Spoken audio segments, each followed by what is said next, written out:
अस्सलाम वालेकुम Nadreen, news update में आप सभी का इस्तकबाल है। मैं हूं आफरीन। आज की अहम अपडेट्स पर डालते हैं एक नज़र। मरकजी हुकूमत ने राजस्थान, केरला, पंजाब, जम्मू कश्मीर और नागालैंड समेत 13 रियासतों में कोविड टेस्टिंग बढ़ाने की हिदायत दी है। कांग्रेस के साबिक सदर राहुल गांधी ने कोरोना के सबब जान गंवाने वाले हर कुंबे को 4 लाख रुपए के मुआवजे की मांग को दोहराया है। सुप्रीम कोर्ट में कौमी राजधानी दिल्ली ने फिजाई आलूगी की खतरनाक सूरत हाल पर अदालत के हुक्म की तामील रिपोर्ट दाखिल की, लेकिन मरकजी हुकूमत ने इसे दाखिल करने से इनकार कर दिया। महकमा इनकम टैक्स ने अहमदाबाद में एक मुमताज गुटखा डिस्ट्रीब्यूटर के यहाँ छापा मारकर 100 करोड़ रुपए से ज्यादा की गैर एलानिया आमदनी का इंकशाफ करने के साथ 7.50 करोड़ रुपए नकद और 4 करोड़ रुपए के जेवरात जब्त किए हैं।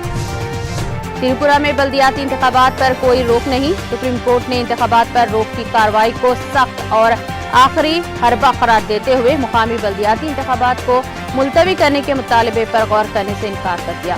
त्रिपुरा में 25 नवंबर को बल्दियाती इंतखाबात होने वाले हैं। सुप्रीम कोर्ट ने त्रिपुरा हुकूमत से कहा कि वो मुकामी बल्दियाती इंतखाबात में मुनसिफाना और आजादाना वोटिंग और वोटों की गिनती को यकीनी बनाने के लिए इजाफी मरकजी नीम फौजी दस्तों की तैनाती पर गौर करे। मरकजी वजीर खजाना निर्मला सीतारामन का कहना है कि मोदी हुकूमत ने दुश्मन की तरफ से लाहक खतरात से निपटने के लिए मुसल्लह अफवाज को मुनासिब फैसला लेने का पूरा हक दिया है। उत्तर प्रदेश के वज़ीर आला योगी आदित्यनाथ ने रियासत में असेंबली इंतखाबात के पेश नजर समाजी हम आहंगी को खराब करने की किसी भी कोशिश से सख्ती के साथ निपटने का इंतबाह देते हुए आगाह किया है कि इनकी हुकूमत माहौल खराब करने वालों से निपटना बखूबी जानती है।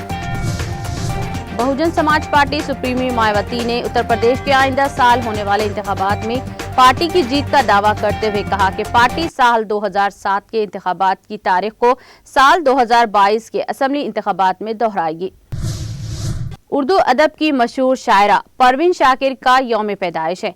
मदाहों ने खराज अकीदत पेश करते हुए सोशल मीडिया पर इनके मुख्तलिफ अशार दोहराए हैं। मर भी जाऊं तो कहाँ लोग भुला ही देंगे, मर भी जाऊं तो कहाँ लोग भुला ही देंगे, लफ्ज मेरे मरे होने की गवाही देंगे।